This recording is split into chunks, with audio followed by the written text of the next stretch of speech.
Jadi sebetulnya peran leaders tuh untuk melihat milestone per milestone supaya balik lagi the purpose and the value of the brand yang dari awal diaspirasikan tuh terus bisa mengalir. Karena jadi pertanyaan besar kami adalah, buat apa Cikal? Apakah dunia ini masih membutuhkan Cikal atau enggak? What kind of perceptions or memory yang Bu Tari tuh pingin mereka punya?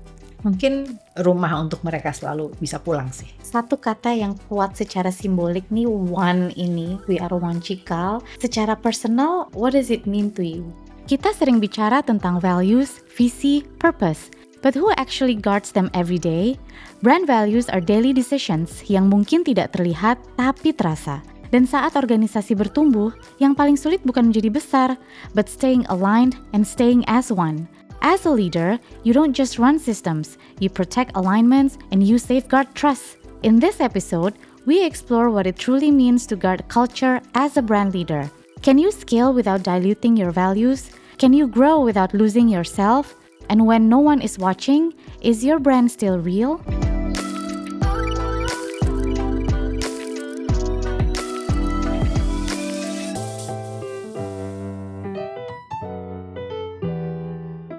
How do you balance between the structure side of leadership with emotional side of leadership that gives it meaning to your team? Saya sendiri berkembang sebagai leader gitu ya. There were time yang saya emosional banget gitu. Ya, oke. pastilah ya gitu ya. Di milestone tahun keberapa tuh? Aduh. Ini sekarang kan udah oke, ada di dalam tahapan itu, balik lagi ya. Stylenya tiap orang tuh kan juga berkembang sesuai dengan tahapan perkembangan hidupnya sendiri gitu iya, ya kan gitu. iya. Makanya kompleks tadi ya. Makanya kompleks tadi gitu kan. Jadi dan saya pikir itu sesuatu yang mungkin needed at that time. Karena kita lagi membangun suatu struktur. Yes. Sama seperti parenting, bahwa parenting yang berhasil adalah kalau balance antara boundaries sama value tuh oke. Dan itu kan nggak pernah gampang. Iya. Ya kan, jadi bagaimana being consistent gitu ya, dan firm tentang suatu hal yang menjadi value gitu ya. Sama dengan berbagai SOP, dengan berbagai juknis, dengan berbagai panduan gitu ya. Sama yang harus dibalance dengan koneksi gitu, percakapan antara individu-individu yang ada di dalamnya gitu. Saya rasa boundaries yang ada itu tidak akan pernah dilihat hanya sebagai suatu batasan atau suatu SOP gitu ya, kalau dibarengi dengan percakapan tentang kenapa itu ada. Gitu. Reason for being itu apa? Iya, the conversation of the why itu sesuatu yang secara rutin harus so beautiful. berjalan Iya. gitu, karena sehingga panduan tuh itu juga kita belajar dulu tuh, kita punya sampai sekarang sih, kita punya namanya How Our School Works. Oke, Itu buku explain. dewanya. Oke. How Our School Works. Itu yang punya buku dewa itu all staff atau only? Semua. Ini kita untuk semua gitu Oke. ya. Itu tuh kita awalnya filosofinya begini. Ini filosofinya aja yang ditaruh gitu. Oke. Karena kalau orang paham filosofinya gitu ya, itu kemudian ke bawahnya tuh akan lebih mudah gitu. Tapi along the way kita ngelihat bahwa panduan ini nggak bisa hanya panduan tentang filosofi, harus ada SOP-nya, juknisnya gitu. Ini di lapangan harus gimana sih gitu. Iya. Kayak misalnya field trip aja gitu, contoh ya. Field trip di Cikal itu walaupun lokasinya adalah lokasi yang semua orang bisa lihat, Taman Mini Indonesia Indah, Monas, tapi di dalamnya itu harus, kalau field trip di sekolah itu berarti agendanya, menunya tuh harus menu yang tidak bisa didapat oleh anak pada saat dia hanya trip sama keluarganya. Jadi sesuatu yang berbeda gitu. Dan untuk bisa menjalankan itu, kita nggak bisa hanya sekedar satu paragraf yang bilang bahwa field trip kita itu memberikan enrichment experience to the students yang lalala gitu. Nah, itu enrichment berarti, macam apa? Nah, enrichment itu apa? gitu kan, kayak harus yang harus sesuai dengan learning objective ini. Harus itu tuh harus diturunin lagi. Itu juga proses belajarnya kita gitu. Oke. Dan sampai sekarang si How Our School Works itu masih ada gitu ya. Udah makin kompleks isinya. Tuhan, gimana tuh? Karena setiap acuan tuh ada link ke SOP-nya gitu. Oke. Apapun itu gitu ya, apapun buku dewanya, itu hanya akan jadi satu buku dewa yang isinya aturan kalau kita nggak punya ongoing conversation tentang itu. I see. Gitu. kenapa sih field trip itu tuh harus apa ya, harus begini gitu.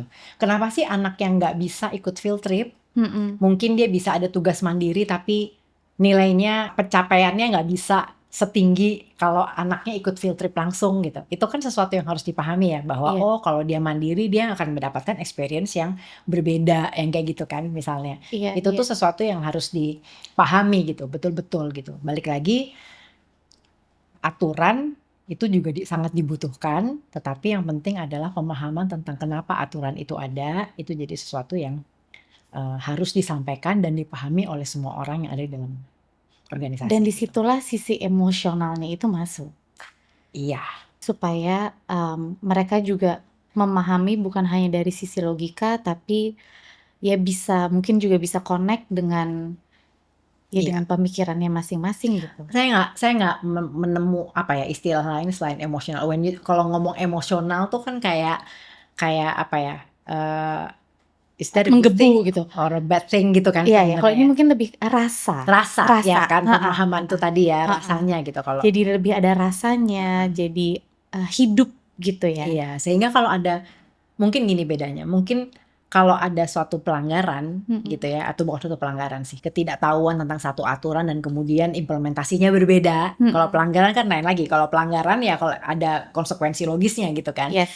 Tapi kalau ini kan berarti implementasi dari suatu program yang mungkin nggak berjalan sesuai gitu kan, itu kan berarti harus kita lihat dulu ini apa nih alasannya, kenapa ini terjadi gitu kan. Oh ternyata karena kamu nggak paham, oh ternyata karena situasinya sangat tidak memungkinkan gitu ya. Oke, berarti ini harus ditambah lagi nih panduan tentang sesuatu pada saat lagi emergency gitu misalnya. Itu tuh sesuatu yang nggak akan terjadi kalau kita nggak ngobrol gitu kan sebetulnya. Iya, Tapi iya. apakah dengan ngobrol itu kemudian mengubah aturannya? Kan enggak.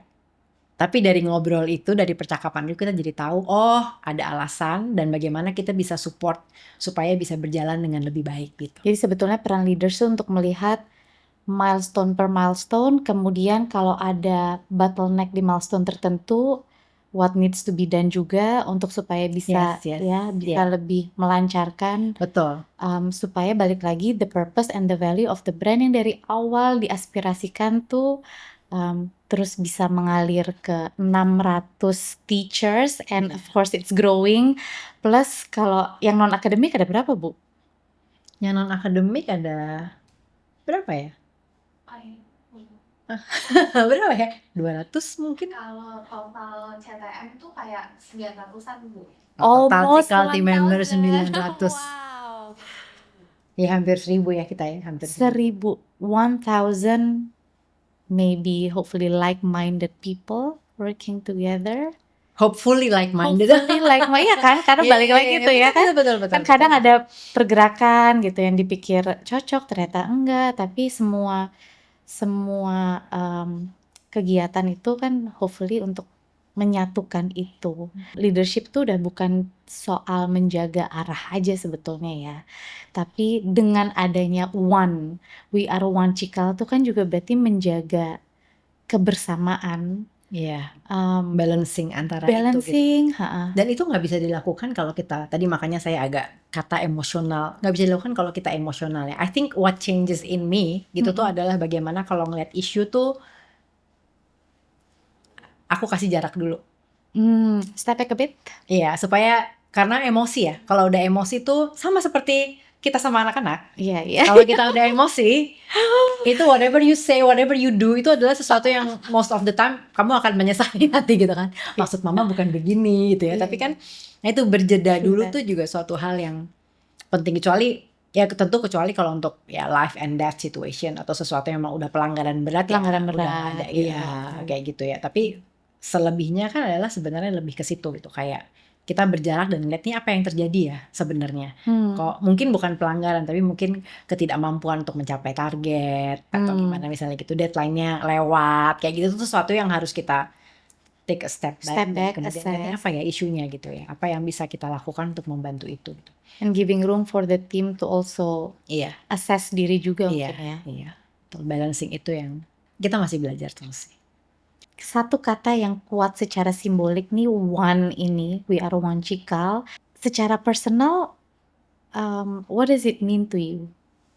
when Cikal nih mengeluarkan that we are one Cikalnya itu gitu. What does it mean to you as leaders? What does it mean to you as Ibu Tari? What does it mean to you as one of the co-founder of Cikal? Di antara 1.000 like-minded people di Cikal. Mungkin pas dengar kata one, we are one itu ya, refleksi pertama yang saya rasakan adalah bahwa I need to have more connection tuh tim gitu ya. Karena kan tim tuh ya, kalau tim yang ada di tim aku sendiri, tim saya sendiri akademik ya, we work Udah sering every day, ya. udah sering dan segala macam gitu. Tantangannya kan adalah bahwa kalau sekolah tuh memang yang lead itu akademik. Jadi drivernya dari akademik gitu ya. Mungkin ya yang saya rasakan saat itu adalah saya harus lebih banyak untuk punya koneksi dengan teman-teman yang mensupport si akademik ini gitu. I see, the supporting system. The supporting system gitu. Marketing, membership, even legal, HRD. Kalau kita ngomong sekolah tuh kan yang paling ini HRD ya, gurunya gitu kan gitu. Sehingga memang sejak one itu memang ini kan gede banget ya. Jadi sejak one tuh saya yang merasa bahwa saya mulai lebih sering berinteraksi dan secara sadar saya lakukan adalah sama teman-teman di HRD. Gitu. Gimana ngerekrut guru yang udah nggak terlalu beda dari awal, memahami betapa susahnya mencari guru-guru ini gitu. Kayak kemarin kita bikin career day ini di Lebak Bulus, itu yang ngelamar 1.000. Wow, 1.000 filtering tuh sampai udah mau mati kali itu tim HRD, tim. And you're recruiting gitu. For how many new teachers at that Yang datang 200, yang oke cuman 30-an kali gitu. Dan itu baru di tahap pertama, belum nanti kalau udah masuk demo teaching tuh kecil gitu. Terus aku yang ini kalau nggak ngobrol sama HRD, ya kan? Itu kan yang terjadi adalah saya menuntut HRD untuk misalnya kayak bisa filtering. Teachers, gitu. Iya, betul. Ini gurunya nggak oke, lama banget atau segala macam gitu. Iya. Ya kan? So the first connection you made itu with HRD. With HRD. Dan ini pelan-pelan ke ini, kita lagi punya project bareng ya, marketing dan membership. Kita bikin sistem buat profiling buat family and parents and students, jadi family gitu ya. Kita punya approach, bukan baru sih sebetulnya, approach yang kita udah percaya, tapi ini kayaknya kita mulai reinforced again gitu. Can you elaborate on that? Awalnya mungkin dari kita sekolah inklusi, jadi kita menerima anak-anak dengan kebutuhan khusus, gitu ya. Nah, kita melihat bahwa keluarga yang masuk nih, yang memasukkan anak-anak berkebutuhan khususnya ke Cikal itu beragam. Ada yang satu keluarga masuk semua nih, kakak adik berkebutuhan khusus, kayak enggak semua masuk gitu. Tapi ada juga yang enggak, jadi yang enggak berkebutuhan khusus, yang anaknya reguler itu di sekolah lain gitu. Dan kami melihat bahwa keluarga yang masuk semua nih itu menjadi advokat yang sangat baik untuk anak-anak yang berkebutuhan khusus.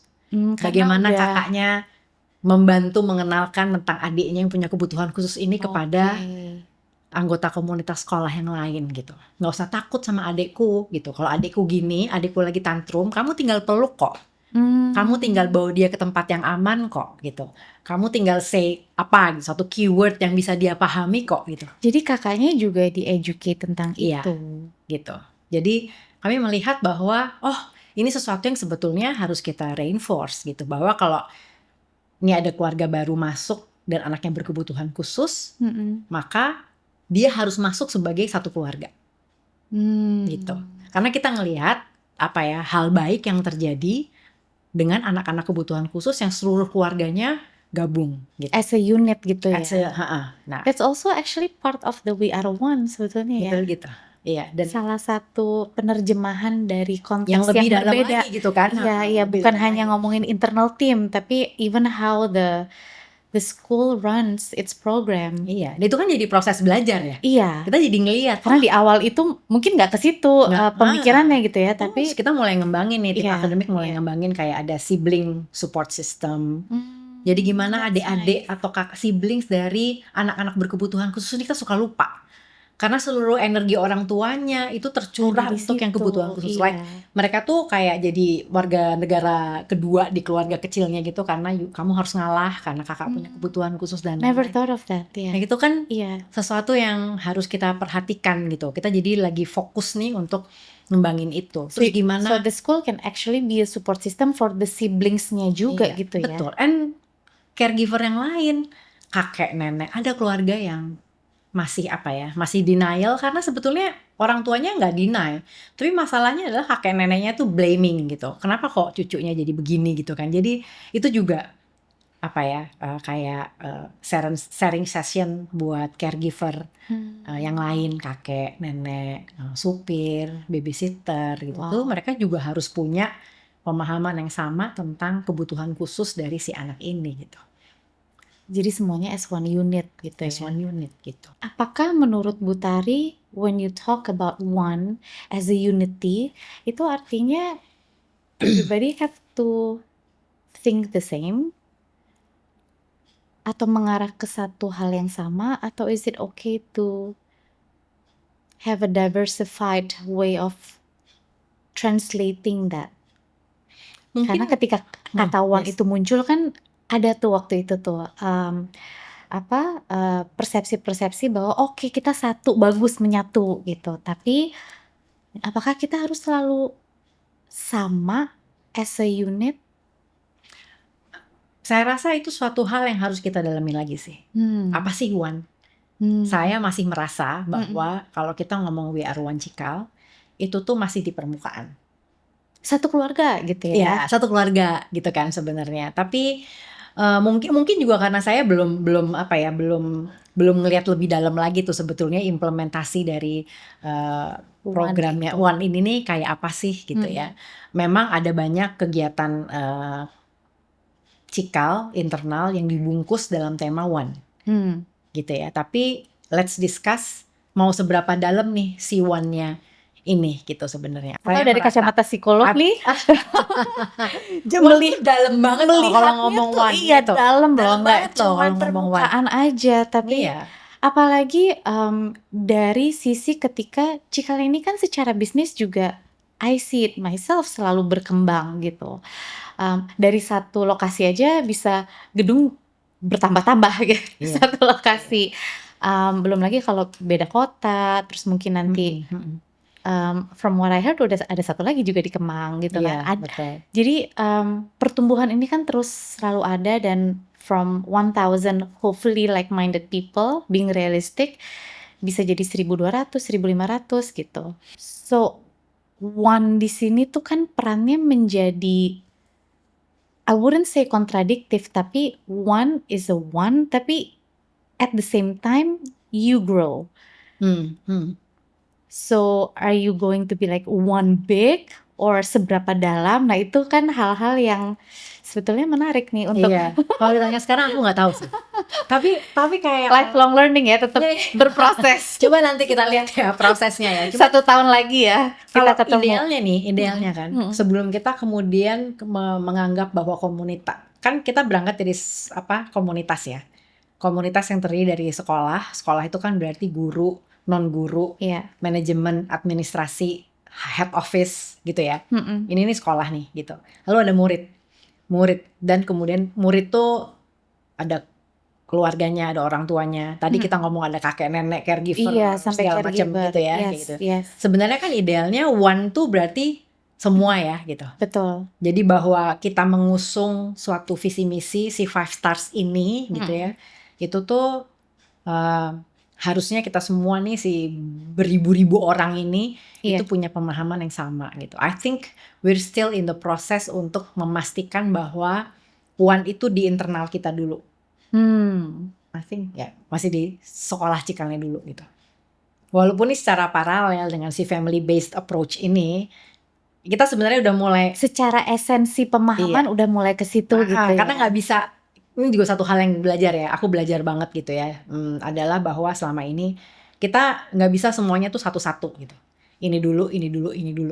Ternyata tuh nggak bisa seenak itu gitu. Ini dulu selesai baru ini dulu selesai, itu nggak bisa gitu ya. Itu milestone yang menyenangkan sih sebetulnya. Ya kan? Tapi mungkin kita jadi apa ya, perkembangannya nggak cepat gitu. Ya. Jadi sepertinya nih kalau di Cikal diharapkan ini lagi bergerak, ini juga mulai. Yang ini ada, yang ini harus sudah matang. Gitu. Iya kan? Iya. Gitu. Jadi mungkin kalau sekarang ditanya, makanya tadi aku bilang kalau kita bilang we are one Cikal tuh rasanya masih belum kerasa sampai ke dalam.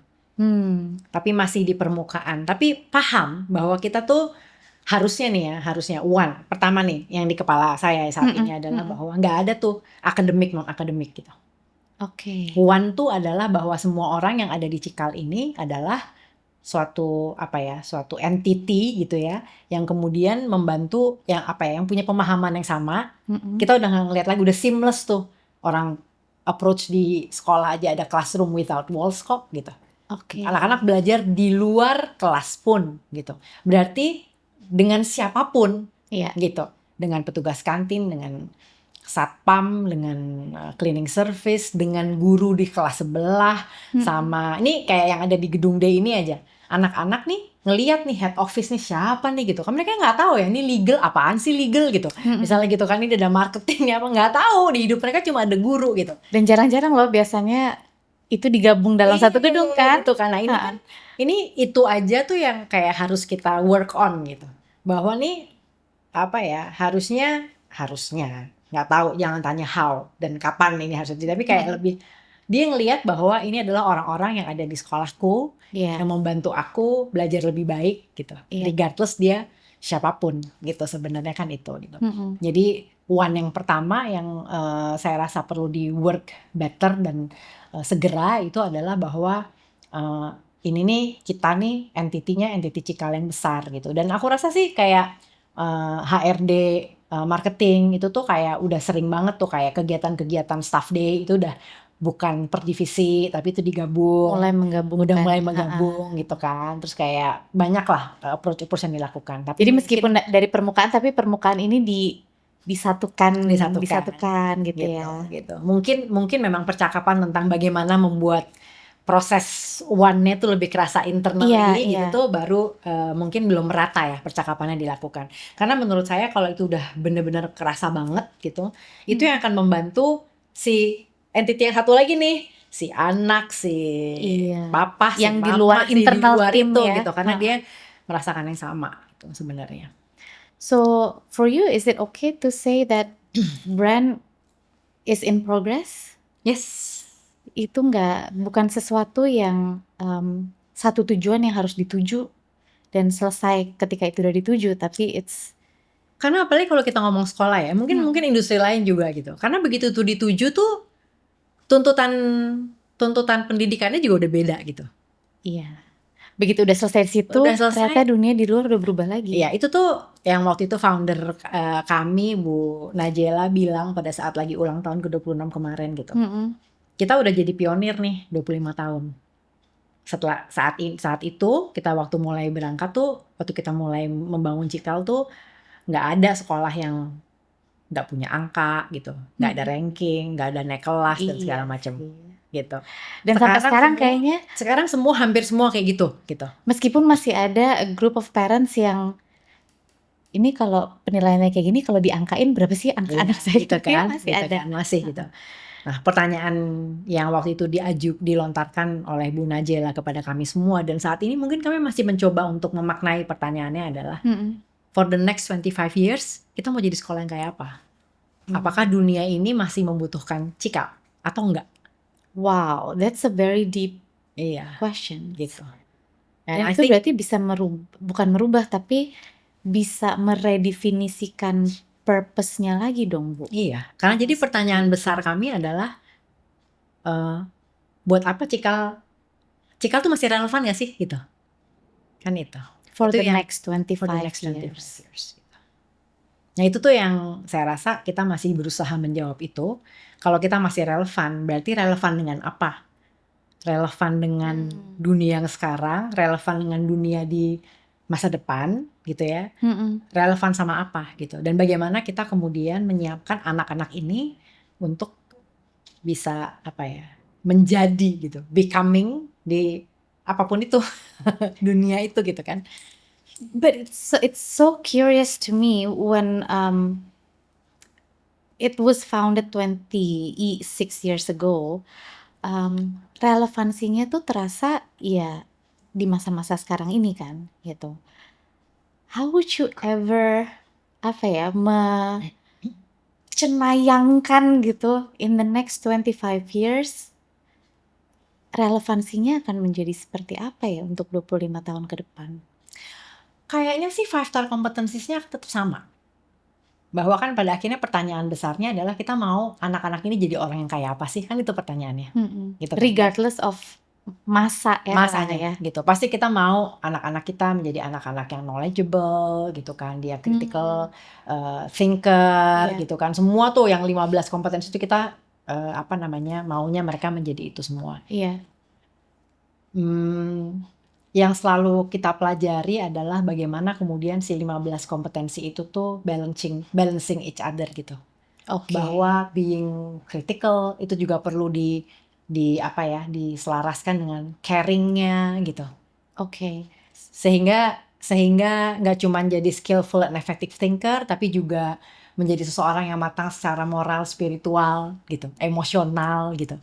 Nah itu tuh menurut saya itu long lasting sih. Kita pada akhirnya akan selalu mau seperti itu gitu. So is it safe for me to summarize atau untuk menyimpulkan bahwa your why is actually still the same, regardless itu mau 25 tahun yang pertama, 25 tahun kedua, tapi what you try to be relevant and maybe improve atau mungkin sedikit pivot atau repositioning sedikit, itu lebih ke how you deliver that. Karena lebih itu ke vehicle-nya kan. Vehicle-nya nih mau pakai kendaraan yang mana, kecepatannya berapa gitu ya. Betul. Karena dunia juga tetap bergerak gitu kan. Kadang-kadang kita harus jalan lebih cepat, kadang-kadang harus diversifikasi. Tapi the why is still there. What kind of kids do you want to? Do you want sampai saat ini ya kalau ditanya tuh kayak mungkin 25 tahun ke depan kita masih mau orang-orang yang sama seperti itu gitu kan. Dan itu kami pikir adalah memang karakter yang baik gitu sebenarnya kan. Karakter yang baik yang memberikan optimisme gitu tentang negara ini. Negara ini ya kan sih sebenarnya. Soalnya kalau dilihat sekarang adalah bahwa yang penting buat anak-anak kita sekarang nih apa nih? Ini dari 15 kompetensi itu tuh mana yang harus dimunculin lebih sering gitu, lebih harus diasah lebih tinggi gitu misalnya. Mungkin caringnya gitu.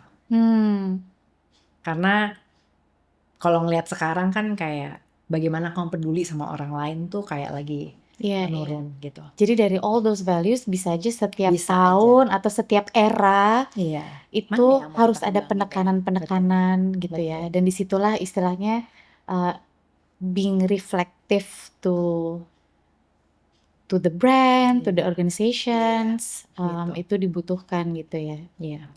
Well, we talk a lot about brand, values, brand secara tersirat. Ini brand dari sisi emosi dan rasa dan manusianya.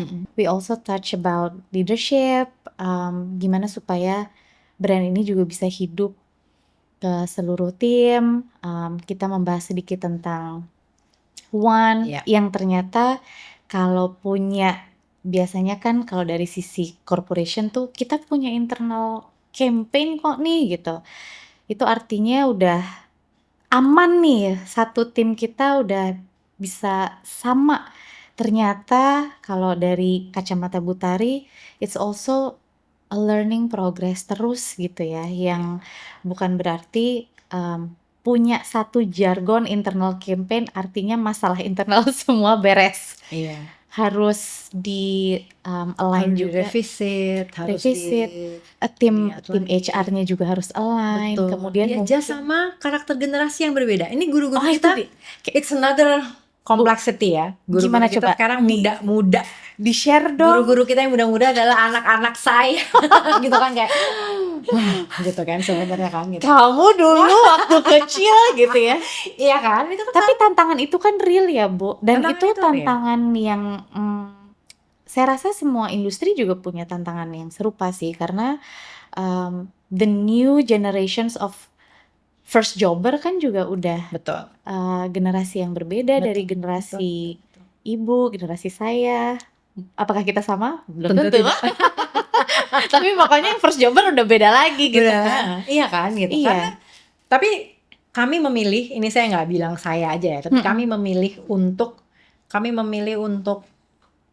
dibalik ngomel-ngomelnya kami sama guru-guru atau staf-staf muda ini, kami memilih untuk percaya bahwa mereka itu harus kita pahami lebih dalam supaya kita bisa ngelihat all the good things about them gitu. Karena kita nggak ada pilihan. Dan itu yang mungkin dirasakan generasi di atas-atas kita juga gak sih? Iya. Mungkin keuntungan kita adalah gini, keuntungan kami adalah gini, gemes nih sama generasi Z. Tapi terus kemudian saya bilang sama HRD, rekrutin tuh semua alumni-alumni gitu. Oke. Karena itu cara kami untuk membalance itu. Membalance itu. Alumni-alumni yang Gen Z juga kan? Gen Z, iya gitu. Karena kami melihat bahwa kalau alumni dari sekolah ini kita udah punya beberapa alumni nih gitu. Kita ngelihat bahwa nih isu adaptasi, isu komunikasi dengan orang tua, isu menjaga boundaries sama murid-muridnya tuh itu kayak jauh lebih smooth. Beda dengan kalau kita ngambil Gen Z bukan dari alumni. Kita ngajarinnya agak sedikit lebih effort. Karena kan ini berarti bedanya sama murid-murid itu cuma 5-7 tahun. I see. Sama murid-murid SMA. Iya Ya kan? betul. Ya, bisa dibayangkan nggak itu tuh conflicting potensial konflik itu besar. Itu udah jadi gitu, kan? kayak kakak adik dong. Iya kan? Tapi itu kan kayak boundaries, tetap mempertahankan ini role saya guru, kamu murid gitu kan. Ada kepantasan bersikap dan lain-lain. Kami melihat bahwa kalau itu dari alumni Cikal, itu lebih mudah ngajarinnya. Karena mereka sudah pernah menjadi murid di sini gitu. Berarti itu living proof juga sebetulnya how Cikal enliven the value ke murid, it works. Iya, dan sebenarnya ya memahami bahwa segala hal unik, kalau kita mau bilang buruk ya, ini kan bilang Gen Z itu begini, Gen Z begitu segala macam. Kita lupa bahwa Gen Z itu tumbuh seperti itu karena kita orang tuanya. Nah, refleksi lagi dong. Iya, mereka begitu kan karena kita orang tuanya. Ya kan, gitu. Karena kita orang tuanya dan pola pendidikan di saat mereka besar, gitu. Mereka ini yang kita bilang selalu di Cikal bincang-bincang. Mereka sangat peduli dengan work-life balance gitu ya. Gimana sih gitu? Kerja juga baru 2 tahun work-life balance segala macam. Ya mereka ngelihat bahwa orang tuanya yang sibuk banget, nggak punya waktu buat mereka. Iya. Sehingga mereka bersumpah gue nggak akan kayak papa mama gitu. Sampai kan. kalau gue punya anak, gue nggak mau gitu. I will give my time for myself gitu. Karena aku ngelihat papa aku kalau liburan bawa laptop, ibuku sibuk gini-gini segala macam. Kind of life yang aku nggak mau hidup kayak gitu. Gitu. Yeah. Kalau kita memahami itu, gitu ya, kita juga akan menghormati. It's easier to communicate. Kita juga akan menghormati itu, gitu sebetulnya. Dan itu juga sebenarnya good thing kok buat kita. Ini timnya semakin banyak muda-muda, menahan diri untuk nggak WA. Di weekend tuh proses belajar kami dari generasi yang berbeda. Walaupun pakai disclaimer nih kalau gue takut lupa. Jawabnya Senin aja ya. Tapi tetap ya. Tapi gue kalau nggak WA sekarang gue lupa. Nah itu tuh alasan itu tuh ya. Aku sampai dipanggil aku Masya Allah. Ya udah biarin aja. Tapi aku bilang nih jawabnya Senin aja. First step of learning pakai disclaimer. Mungkin nanti abis itu ditulisnya di notes dulu. Gitu kan. Tapi ada juga Senin pagi ada juga yang jawabnya gini. Oke, gitu ya. Oke, berarti dia gue jawab Senin, nggak apa-apa gitu. It's okay. Tapi ada juga yang gitu kan, apa aja ya udah sekalian gitu kan, sekalian gitu ya. Tapi ini kita juga belajar gitu. Belajar, dan aku rasa ini sejalan sama filosofinya Cikal untuk memahami setiap individu tuh sebagai unik gitu ya. Bahwa kunci dari berbagai pertikaian di dunia ini adalah memahami ya kan. Iya. Understanding and communications ya. Iya, kita ngapain coba kita berantem terus sama Gen Z ya, nanti mereka ini kok gitu. Ya kita akan gak punya pilihan kecuali bekerja sama mereka. So it's the war that you choose. Iya. Mau perang atau kamu mau memahami mereka gitu. I choose untuk memahami mereka sih. Jadi kalau misalnya kayak ini lucu banget.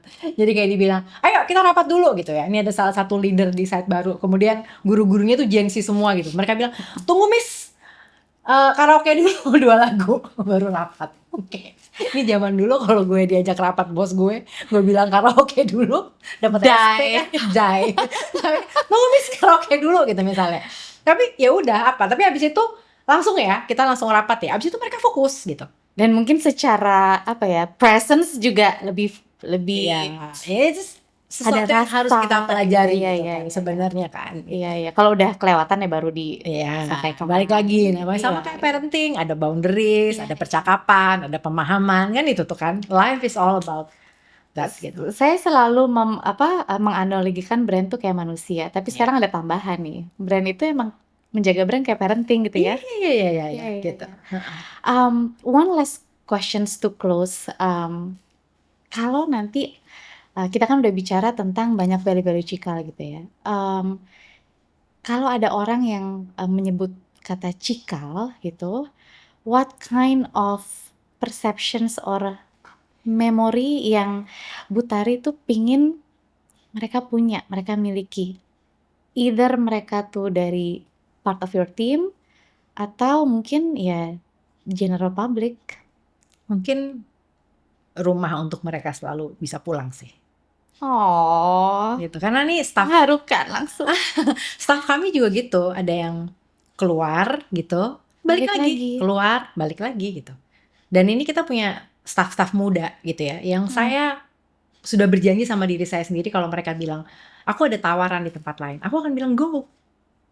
Coba dong explore. Itu tuh nature dia di tahapan perkembangan mereka adalah they go explore.